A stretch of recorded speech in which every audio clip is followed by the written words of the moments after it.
শহরের বুকে এক টুকরো গ্রাম, যার নাম শিল্পারামাম। হায়দ্রাবাদের এই আর্টিফিশিয়াল হ্যান্ডক্রাফট ভিলেজটা দেখতে কিন্তু প্রচুর ভিড় হয়, প্রায় রোজই ভিড় থাকে, আর উইকেন্ডে তো আরও বেশি। তার কারণ কিন্তু দেখতে হলে পুরো ভিডিওটা স্কিপ না করে করে দেখতে হবে। কেন হায়দ্রাবাদে এলে শিল্পারামামে ঘুরতে যাবেন, সেটা কিন্তু এই ভিডিওটা শুনলে ভালো করেই আপনারা বুঝতে পারবেন। এন্ট্রি ফি বা প্রবেশ মূল্য বড়দের জন্য 60 টাকা আর ছোটদের জন্য 30 টাকা।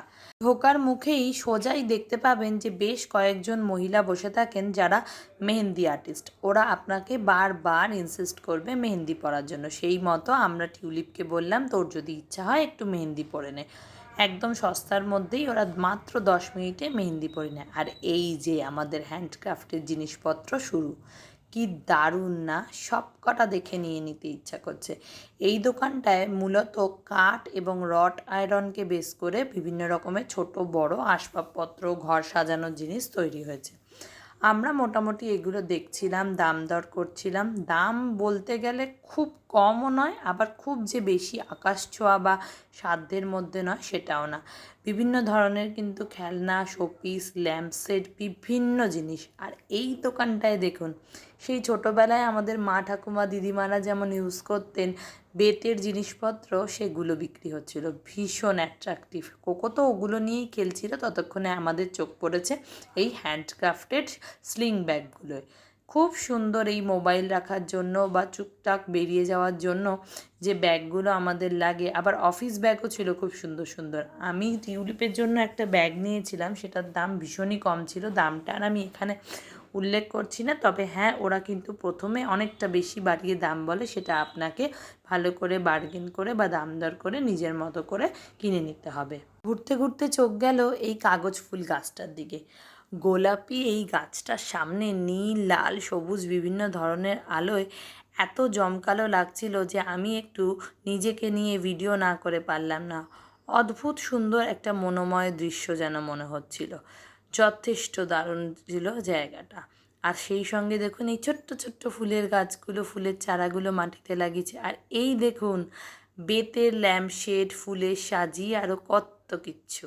সেই মনে আছে ছোটোবেলায় এগুলো নিয়ে আমরা ফুল তুলতে যেতাম। আমাদের বাগানে একটা শিউলি গাছ ছিল, আমি এইগুলো নিয়ে ফুল তুলতে যেতাম।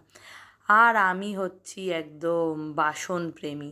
সে স্টিলের বাসন বলুন, কাঁসার বাসন বলুন, তামার বলুন, যেখানেই বাসন আমাকে একটা কিনে নিয়ে ফিরতে হবে। চলে গেছি এই সেরামিকের ক্রকারির দোকানে। আপনাদের হাতে যদি টাইম থাকে আর বাড়িতে বয়ে নিয়ে যাওয়ার যদি ক্ষমতা থাকে, তাহলে একদম শিল্পারামামের মতো ক্রকারি কালেকশন আপনি কোথাও পাবেন না। প্রচুর প্রচুর, মানে না হয় 10 থেকে 12টা ক্রকারির দোকান আছে ওখানে, বা তারও বেশি, 15টা মতো বলতে পারেন। আর সবার কালেকশন ইউনিক, মানে একে অন্যের থেকে আলাদা। এই স্টলে আমি যেই দোকানটা দেখছি বা যেই কালেকশানগুলো দেখছি, সেটা কিন্তু আমি অন্য স্টলে পাবো না। দারুণ সব সেটের মধ্যে থেকে আমি কয়েকটা ক্রকারি কিনেছি, সেটা আগের বার, যেবার আমার অন্য বন্ধুদের নিয়ে গেছিলাম। আর এইবার আমি বেশি কিছু কিনিনি, কারণ আমরা ওখান থেকে আবার চারমিনার ঘুরতে গেছিলাম, তাই দুটো এমনি সস সার্ভ করার বাটি নিয়েই চলে এসেছি। আর এই দেখুন কি সুন্দর বোট চালাচ্ছে। আচ্ছা, টিকিট মূল্য 150 টাকা থেকে শুরু, সেটা আপনাদের বোটের চয়েস এবং টাইমের ওপর নির্ভর করবে।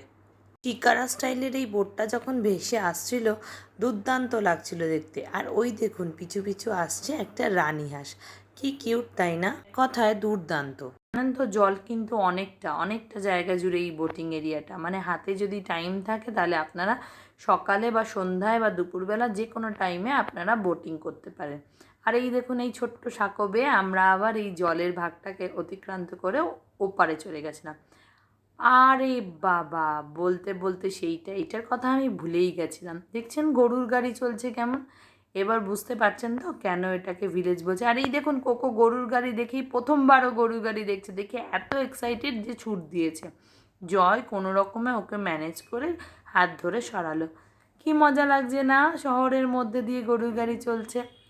উফ, আমি তো ভেবেই পাচ্ছিলাম না, কিন্তু আমাদের হাতে না একদম টাইম ছিল না, তাই আমরা গরুর গাড়ি চড়তে পারিনি। অন্যদিকে একটা কোনায় দেখি ছোটোবেলার মেলার মতো পুতুল নাচ হচ্ছে। কি দারুণ লাগছিল দেখতে। ছুটে গেছিলাম আমি, জয়, শর্মিষ্ঠা দি আর টিউলিপ। আচ্ছা, আপনারা মেলায় গিয়ে পুতুল নাচ দেখেছেন?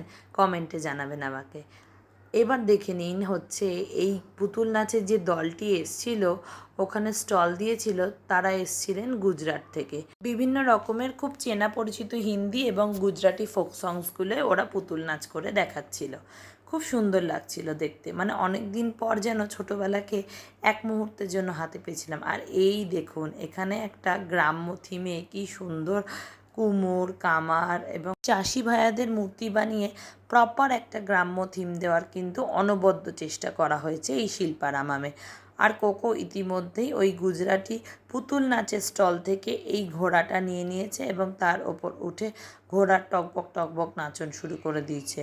ও কিন্তু সত্যিই ভাবছিল যে এগুলো আসল ঘোড়া, আর তাই বিভিন্ন রকমের ঘোড়াগুলোকে বেছে নিয়ে চেষ্টা করছিল কোনটা ওর পছন্দের, আর সেটার পিঠে উঠে ও রাইড করতে পারবে। কোকোকে নিয়ে আর বলবেন না, যেখানেই যাই প্রচণ্ড দুষ্টুমি করে, প্রচণ্ড হয়রান করে দেয়, আর লোকের দোকান থেকে জিনিসপত্র নিয়ে চলে যায়, আর লোকেরা কেউ কিছু বলেও না। দোকানদারদের নাকি সবারই ওকে কিউট মনে হয়। বাবা, আমার তো কিউটের থেকে বেশি দুষ্টুই মনে হয় বরাবর। আর তারপর আমরা আস্তে আস্তে বাকি জায়গাটাও ঘুরে দেখছিলাম। দেখতে দেখতে গেট গেল এই চোখটার ওপর। অপূর্ব সুন্দর মাটির কারুকাজ দিয়ে সাজানো আর লাইট দিয়ে এই গেটটা দারুণ লাগছিল। আমরা 2-4টে সেলফিও তুলে নিয়েছিলাম। তারপর ক্যাব ধরে বাড়ি চলে আসার পালা। আপনারা কিন্তু শিল্পারামাও অবশ্যই যাবেন।